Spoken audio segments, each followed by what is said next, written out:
Good morning again. Let me get my clock up here. I'm going to read you a short biography of somebody before we get started here in James. Because the title of our sermon today is Dare to Be Different. And if you're reading the Bible, there's a little cartoon on the back on why it's good to read the Bible and memorize Scripture. There's a quick little biography. So a young lad, his childhood was very similar to what some of us in this room have experienced. So I'm not trying to stir up any bad memories, but I do know some of us in here have had a similar childhood. His was a little extreme, however. He was born into hatred. His mother was a drunk. She was a vicious drunk, and she slept around and told him often to his face, "I hate you." She proved her hatred by using a mop handle to beat him. If he spilled milk, if he moved too slow, whatever, the mop handle was her go-to for hitting him. He hid outside a lot. One day she pulled out a pistol and started shooting at him, and he jumped out the window, 7 inches of snow on the ground, and he spent the night outside. He was looking for little hedges to stay in to try to stay warm. Before he was 12 years old, he had frostbite on his fingers, he had frostbite on his toes, and all he knew was hatred. The abuse seemed constant. His words, the abuse seemed constant. When she wasn't shooting at him or beating him, she would catch him unawares and try to drown him until he was too old to fight back and she couldn't hold him down.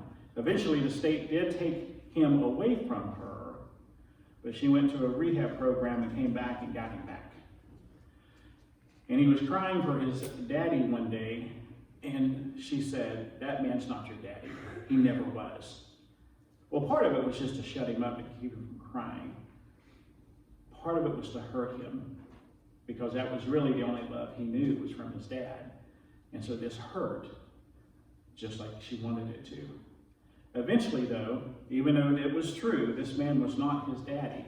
He did get custody of him for 2 years when she was caught doing some really bad things and had to go to jail. So she's in jail. The state allowed this man to take him. And so the only time in his life, from birth to 14, that he knew any peace was the 2 years he was with this guy he called Dad. But she got out of jail, she got a new boyfriend, they took him away and brought him back into this house of hatred. He knew she was going to kill him. He was very much aware of the confident feeling in his heart she would kill him and his whole life would be nothing and nothing would be all he knew. The pain of being taken away from this person he called Dad was worse than the pain of frostbite or being beaten with a mop handle or being told constantly, "I hate you." And so we know when people are raised in a household like this, there tends to be a problem that continues. And I'm going to come back to his story in a minute. But before we do that, we're going to go into our sermon, because today we are living in a world of pain like we have never seen before. I hear people all the time, "We've never seen anything like this before." We're separated from our family. We're like, me, I can't visit my mom. The state she's in says that if you're from Texas, you cannot come into this state until you've quarantined at their facility for 14 days. So we're being separated from our families. We're being separated from what we know as home. There's a spiritual, emotional, and physical pain to what we are seeing here today. And we told you last week that this book of James was written by a pastor who loved his congregation. And so he's writing to them because you're going through a world of hurt right now. They're being separated from their families. They're being persecuted like they've never seen before. They're living in times they've never seen before. And he said, "Look, I want you to do right." And so he writes them this letter. That's where we are, a time we've never seen before. So if you would turn to James chapter 1, we're going to start in verse 19, but while you're turning to James chapter 1, I'm going to recap for you what we talked about last week, just so we're all on the same sheet of music. So what we talked about last week is there were trials that we will go through. Not if trials occur, but when trials occur. Bad things always happen. We talked about bad things happening to good people. So trials come, but remember, the trial is a proof of your character. It tests your genuineness. And that's different than temptation. Temptation is to entice you to sin. So there was a difference in that. So if we are honest to ourselves, and we believe that God can see us through a trial, we will be blessed. And the word for blessed means highly favored. So trials will come. You endure, and you'll be highly favored. And how can you endure? Verse 5 says, ask God for wisdom. He'll give you wisdom. He won't mock you. He won't taunt you or tease you. You ask him, he'll give it to you. Remember our study in Hebrews chapter 4, verse 19. Jesus is sitting on the throne of God. And if you come to Jesus as a Christian, I need help, just like you're a sister or a brother, that's how he welcomes you. He's not so far removed by Secret Service and all this that you can't approach him. No. You're a Christian, you're his brother, you're his sister, you can come. That's what James is reminding them here in verse 5. If you need wisdom to get through, ask God. He'll give it to you. No teasing, no taunting, no nothing like that. Then we talked about lures. So I gave an illustration of the fishing lure, right? Different fish have different lures. And that lure bounces in front of them, taunting them. Or if you're going hunting, you use scent or you use noise to attract deer into the kill zone. Temptation is an enticement to sin. So that's the lure. That's the temptation. And I've told you, I've watched them. The deer will step in, be right at the edge of the kill zone. And you can see the muscles in their chest kind of twitch. Something's not right. But that desire is so strong. They'll step into that kill zone. Supper. It's always the same path. Temptation leads to sin. Sin leads to death. It's always the same. With deer, with fish, they see the lure. This lure doesn't work. I'll try a different one. That one doesn't work. I'll try a different one. That's the one. That's the one I have to have. That's what I get. Death. It's always the same. So lures are used to entice us to sin. God never tempts you. Never. God never tempts you. He made that point saying that God is perfect. He's all light. There's no shadow. He's so bright and so light. There's no shadow. There's no change in God. And because he loves you, he would never entice you to sin.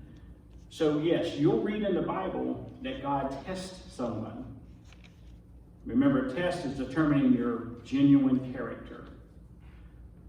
Tempting is luring you in to try to get you to sin. God would never do that. Why would he send his son to take the pain and the punishment that sin deserves and then entice you to sin? That's illogical. Doesn't make any sense whatsoever. That will never happen. And that's what we did last week. And that brings us to today. So today, James chapter 1, verses 19 through 27. You can remain seated. I'll read them out of the ESV version. Verse 19. Know this, my beloved brothers. Let every person be quick to hear, slow to speak, slow to anger. For the anger of man does not produce the righteousness of God. Therefore, put away all filthiness and rampant wickedness, and receive with meekness the implanted word, which is able to save your souls. But be doers of the word, not only hearers, deceiving yourselves. For if anyone is a hearer of the word and not a doer, he is like a man who looks intently at his natural face in the mirror. For he looks at himself and goes away and at once forgets what he was like.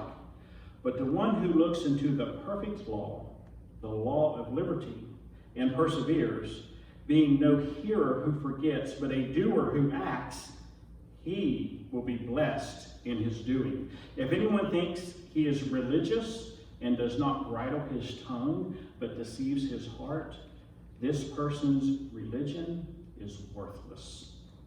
Religion that is pure and undefiled before God the Father is this: visit orphans and widows in their affliction, and keep oneself unstained from the world. Father, open our hearts and our minds to hear what you want us to hear. In Christ's name, amen. So verse 19. You probably read this and thinking, we're going to be here a while, and you're right. There's a lot in verse 19. So he calls them, first of all, my beloved brothers or beloved brethren. This term brothers is not males. It's a family term that means family, brothers and sisters. These are beloved to James. He's going to use this term a few more times in the book. This is a pastor who loves his flock. So he's saying, listen, my beloved brothers and sisters, every person needs to be quick to hear, slow to speak, and slow to anger. Now, quick to hear doesn't mean, oh, I have to be swift. Actually, some of you have a version that says swift to hear. And it doesn't mean being super fast to hear something. It means to pay attention. Someone told me this week that kids are no longer told, pay attention. And I believe it, because you see adults walking around with their cell phones like this and stepping into water or running into poles. We don't pay attention anymore. This quick to hear or be swift to hear is pay attention. Now, have you ever tried to talk to someone and they interrupt you to answer what they think you're going to say? Or you're trying to talk to them and they interrupt you to share a similar experience where they thought you were going to say something? Don't you hate that? James is saying, don't be that way. Listen. You have to pay attention and listen. Because people who do that, you know they're not listening to you. They're wanting to answer what they think you want to hear or what they think you're going to say. Don't be that way. Actually listen to what they're saying. You may actually learn something by listening, because it's annoying. We also have to listen and pay attention. This is a deep word, this quick to listen. We have to listen and pay attention because we are constantly being told lies. I love science. I have a degree in biology. I stopped just short of a master's of science degree in chemistry. I love science. But what I've learned as I got to higher level science is that science is built on a foundation of lies. And I didn't know that. Science was almost a god to me because you could prove things. Well, what I learned as you get higher up is that they don't know. They just don't. It's so disappointing because I was depending on this. I knew this, but it was wrong. And so science tells us things that may not be true, but there's something worse. It's called pseudoscience, fake science. So pseudoscience would be something like psychology. It's not a science. It's not taught in any of the science schools because it's not a science. But we are fed so much false information through psychology that we start to believe that it's true. And so you can't really listen to what's being said because your mind is already starting to go, well, they may be ADHD, or, oh, you know what, they sound like they're suffering from depression. Oh, you know what, they sound like they're like this. We're not doing it on purpose. We've been so conditioned to think this way, your mind automatically does it. I'm grading papers at the seminary, and there's a guy in ministry, and he has no idea who Jesus is in reality. He knows all the right words, but you can tell by the way he's written that popular psychology or popular thought has so invaded his brain, those are the words that come out of his mouth. And it's sad. So when it says to be quick to hear, part of that is to be discerning. If someone is telling you something, listen to what they have to say, pay attention to what they're telling you, and you might actually hear what they're sharing with you. But we have to stop. We have to stop stopping our ears, so to speak. We also don't want to hear things. We really don't. Somebody will be telling me something, I've done this, and I'm like, oh, I don't want to hear that. Quick to hear means not just listening and paying attention with discernment, even hearing somebody say something you don't want them to say. In Acts chapter 7, verse 57, is a good example of what, just wait. Good example of what we as adults will do. We're just nicer about it, but we'll do this same type of thing. So in Acts chapter 7 is where Stephen is before the Pharisees and the Sadducees, and he's telling them the truth. The truth is you always hate the people God sends. The truth is you would rather do religious practices than have a relationship with God. The truth is you depend upon yourself and not God.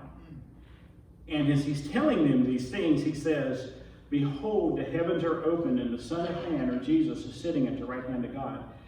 Verse 57, this is the Sadducees, the Pharisees, they cried out with a loud voice, they stopped their ears, and they rushed together at him. Some versions say they rushed in one accord. It's kind of like this. Ah! You ever seen a little kid? He doesn't want to hear what you're trying to say, and he'll do that. Ah! These are grown men. Ah! We do the same thing, we're just nicer about it. It sounds like this. You know what?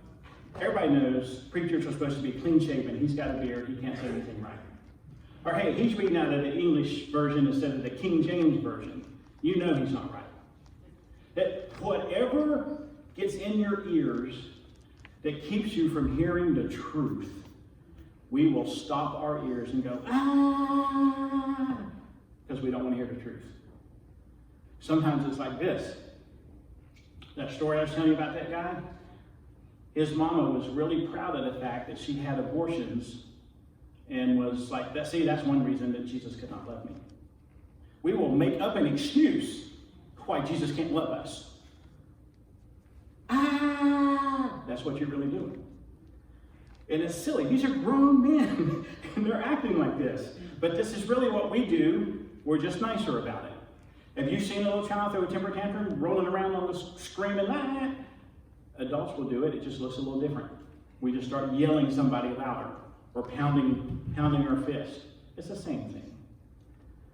James loves these people, my beloved brothers and sisters. When you're in the world, and you're in this new world that's isolated and different than what you've seen before, be quick to hear. Listen, pay attention, discerning truth, and don't stop your ears. Don't refuse to hear the truth. That's what he's trying to tell them. He doesn't want them to stop their ears and refuse to hear the truth. Listen with intention. Next is slow to speak. This is an old Hebrewism. Proverbs, 10, 13, 14, 16, all has proverbs in there that say things like, be slow to speak. You don't speak. If you read external literature, there's Sirach, S-I-R-A-C-H. Sirach, S-I-R-A-C-H. The Sirach is Hebrew teachings.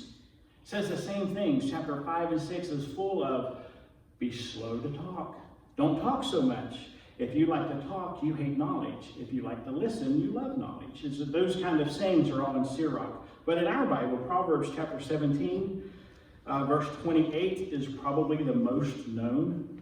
Proverbs 17:28 is probably the best known proverb on this, which is, even a fool, when he keeps his mouth shut, is thought to be wise. So this slow to speak is an old Hebrewism that James has pulled out. Remember James, half-brother of Jesus, born and raised in a Jewish family? He's heard this his whole life. He's read Sirach. He knew all these things. So quick to hear, pay attention, listen, and hear the truth. Slow to speak is something we can all understand. If you are slow to speak, you're more likely to listen. And then this next one is slow to anger. So these first two, quick to hear and slow to speak, these are action words. Words of action. We talked about an imperative, which is really a command. These are imperatives. This is a command. Quick to hear, slow to speak. This last one is a state of being, slow to anger. Were y'all here a few weeks ago? We were in Ephesians chapter 4, verse 26. It says, be angry, but do not sin. And be angry was not a command, it's a state of being. It means you're going to be angry, but do not sin. So when he's saying this, quick to hear, slow to speak, action words, slow to anger, be slow about getting into the state of being. Why? Verse 20. For the anger of man does not produce the righteousness of God. So I purposely picked Colossians 3 to read this morning so we could talk about the wrath of God. God is righteous. Leviticus chapter 19 starts out with how righteous and holy and pure God is. And it's where we get the idea you get too close to God and you're not covered in the blood of Jesus. Whew. He's too pure for us to be that close to. So when this says the anger of man does not produce the righteousness of God, God is righteous and God is pure. And to us it looks like angry wrath, just as a fire will melt anything that gets too close to it. But when we're angry, we don't look like God when God's angry. Because God's not an old man with a lightning bolt waiting to zap you. That's not at all how that works. He's just too pure and holy for us to be next to. But when we're angry, we want to take those lightning bolts and zap people or smack them upside the head. And I admit, I still struggle with the whole, he just needs to be punched in the mouth and everything will be much better. I don't care if he punches me back. And then that's a struggle I have to go through. But it's wrong, because that is the anger that does not look like God's righteousness. And we get confused sometimes because we talk about righteous indignation. And we say, you know what? Jesus had righteous indignation, and I'm a Christian, and I have righteous indignation. No, brothers and sisters, we cannot have righteous indignation. If you see a small child being hurt and it makes you angry, that's the closest you can get to righteous indignation, but we're not righteous. Nowhere in this Bible, nowhere in Torah, nowhere in the Gemara, nowhere in the Talmud, nowhere does it talk about the Messiah or God being angry. This word angry, that means self-indulgent anger. Because if someone cuts me off in traffic, I flare.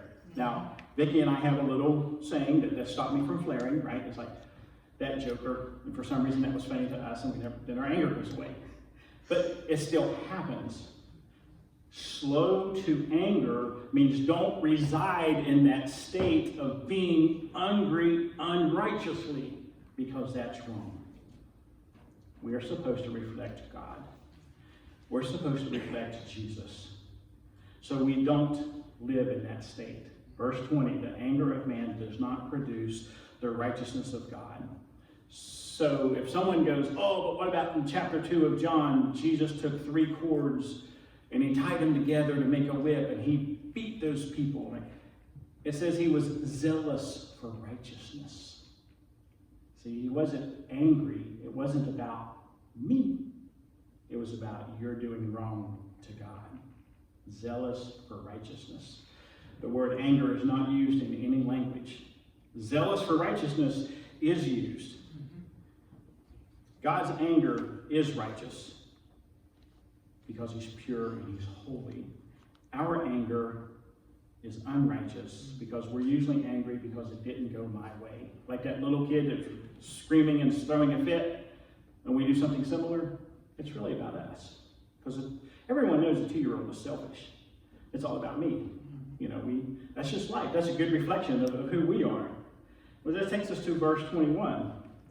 Therefore, put away all filthiness and rampant wickedness, and receive with meekness the implanted word, which is able to save your souls.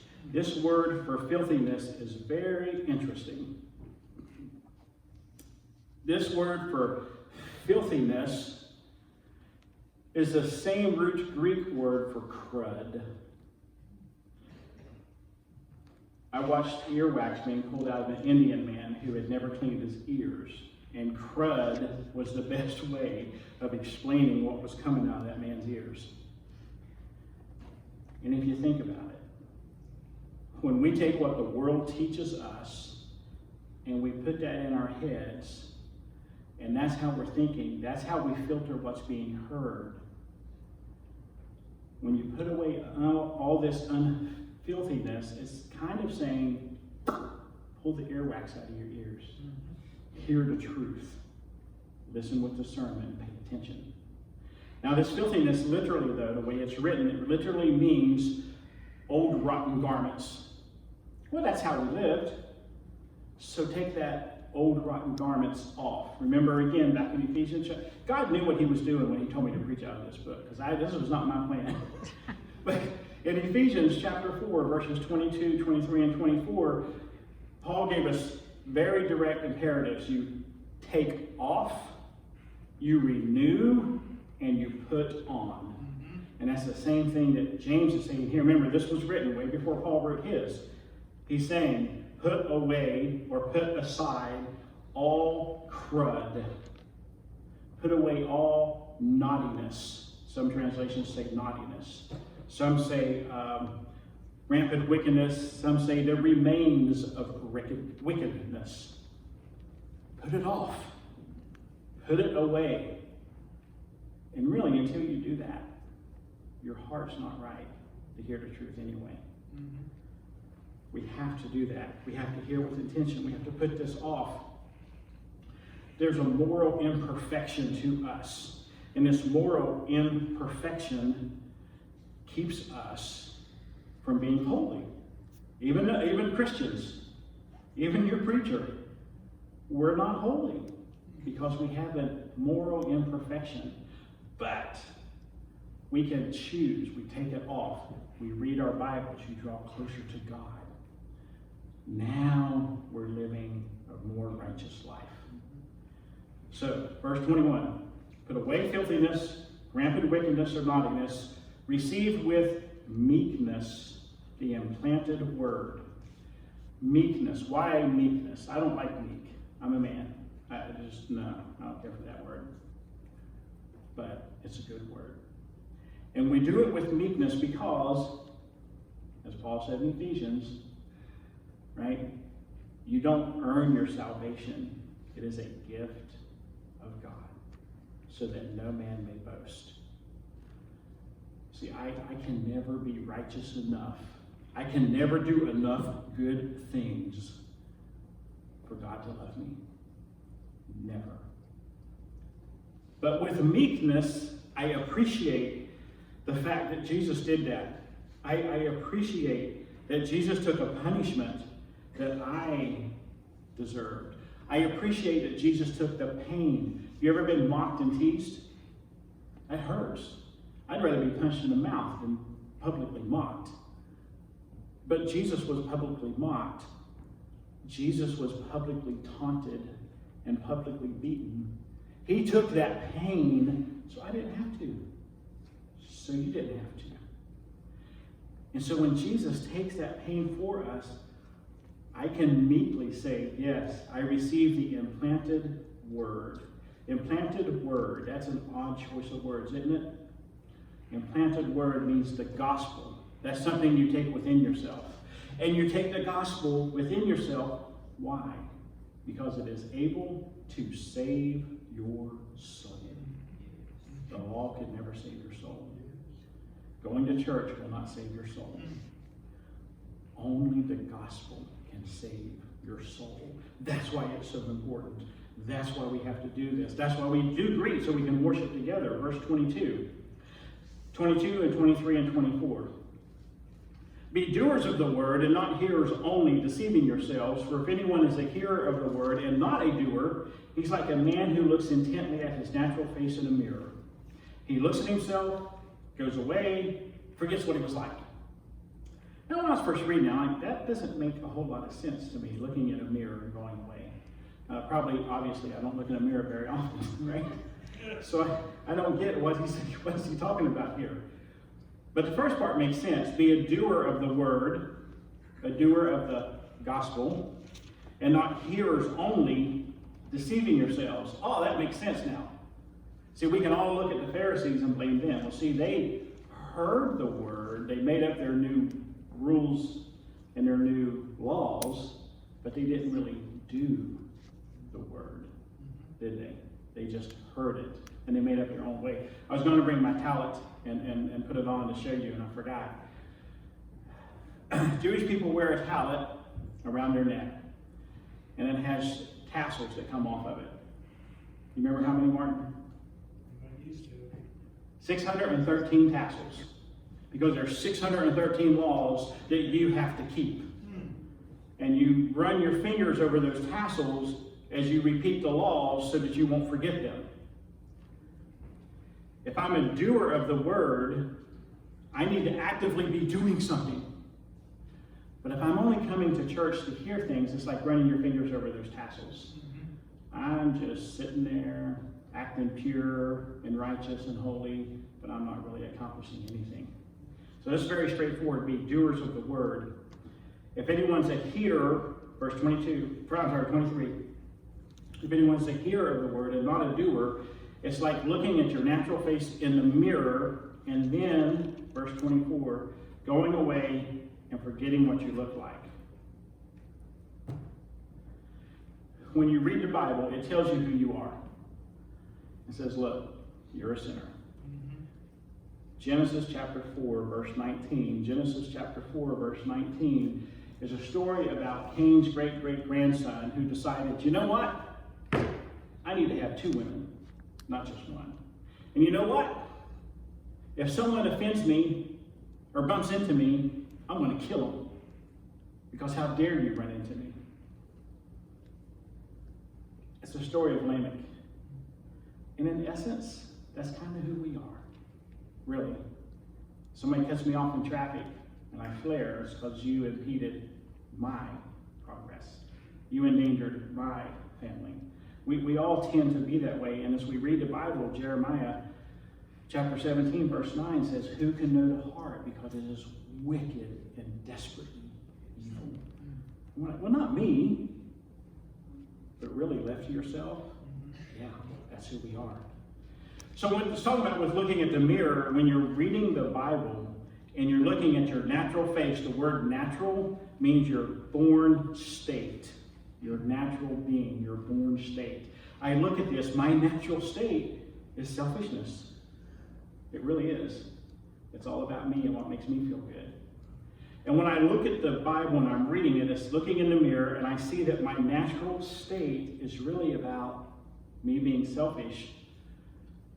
And I walk away from it and I totally forget that and I live like I've always lived. That's what James is saying. Going to church every Sunday is not going to save you. If you come to church Sunday morning, Sunday night, Wednesday night, it's not going to save you. You have to have a personal relationship with Jesus, just like I do. That's what saves us. The blood of Jesus covers us and protects us from the purity of God. If we look at ourselves and we realize we're bad, but we act like we just don't know that, and we live like we've always lived, you're a hearer of the word and not a doer. And James says, don't go out there and be a doer of the word. Verse 25. The one who looks into the perfect law, the law of liberty, and perseveres, being no hearer who forgets, but a doer who does, he will be blessed in his doing. Okay, why is he talking about the law? Verse 18, he says the word. Verse 20, 21, 20, he says the word, the word. Now he says law? What, is he confused? No. Does he mean the law of Moses?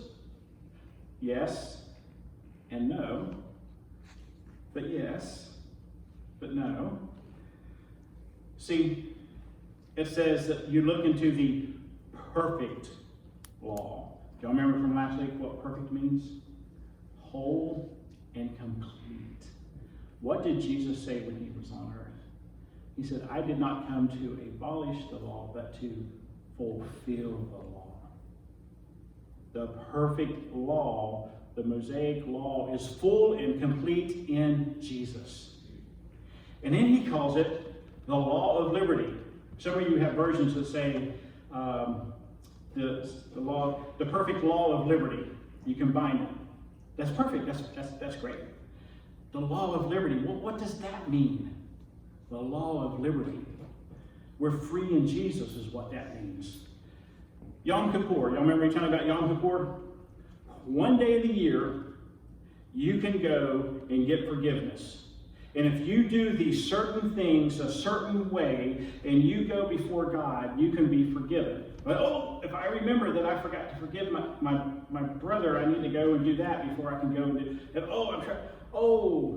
The law was bondage.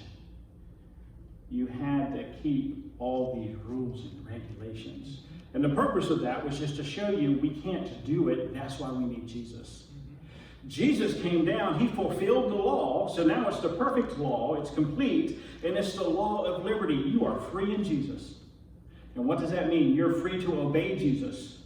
You're free to follow Jesus without a bunch of rites and rituals and a bunch of things that weigh you down. The gospel of Jesus is a freeing gospel. He completed it. We are free to obey Jesus. We're free to follow Jesus. His blood covers us. I can go and seek forgiveness anytime I want, not just once a year. I am free to be a follower of Christ. That's why it's called the perfect law. It's whole and complete. That's why it's called the law of liberty. You persevere in this, you will not just be a hearer, but a doer. Well, why? Remember the meekness, receiving it with meekness? Don't you have a desire to do something for the man who said, hey, beat me instead of her. Beat me instead of him. That's just a natural response, right? He did this for us. So now we will be doers, and we will be blessed in our doing. Verses 26 and 27. If anyone thinks he is religious and does not bridle his tongue but deceives his heart, this person's religion is worthless. Religion that is pure and undefiled before God the Father is this: to visit orphans and widows in their affliction, and to keep oneself unstained from the world. It's a hard one. If anyone thinks he is religious, nowhere else in the Bible does this word religious appear. This is the only place it appears. I wrote it down. See if I can find it. And of course I can't because I'm looking for it so fast. But it's the only time in the whole Bible this word religious appears. And it means rites and rituals. Theoskia is the Greek word. It means rites and rituals. So just like the Jewish Pharisees, I have to keep these rites and I have to keep these rituals, and that makes me clean.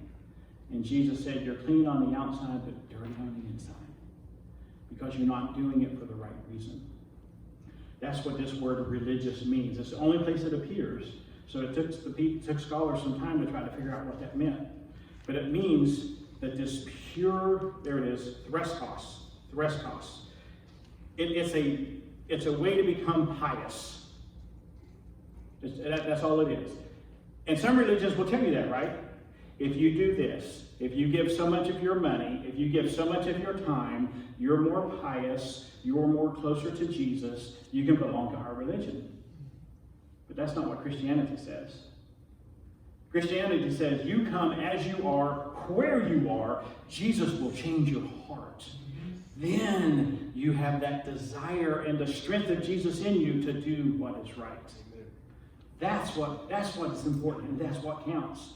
So when he says, if you think you're religious but you can't bridle your tongue, you're deceiving your heart. Those rites and those rituals are worthless. Or the King James says, all in vain. You've done all this for nothing because it doesn't help you. That's you trying to save yourself. Jesus already did all the work. Verse 27. Religion that is pure and undefiled Now this word religion does appear in the Bible at different places, like in Acts and Colossians, and it means worship. It means to worship. So worshiping that is pure and undefiled. Now those two words are the exact same words you find in Leviticus for the sacrificial lamb that you take before God. Pure and undefiled. Some versions will say unblemished, without scar or stain, unblemished. And that's how Jesus lived his life. He intentionally came to earth and lived as a human to experience everything we experience, including pornography. Someone was arguing that he could not have had it. Oh yeah, he did. I've seen the drawings. He experienced the same temptation, the same lure that every one of us has with every vice that's out there. But he did not partake. He did not sin. That's what makes him pure and undefiled. That's what makes him the perfect sacrifice for us. So now back to here, it says in the English, religion is pure and undefiled. We can read it, worship that is holy and pure before God the Father is this, to visit orphans and widows in their affliction.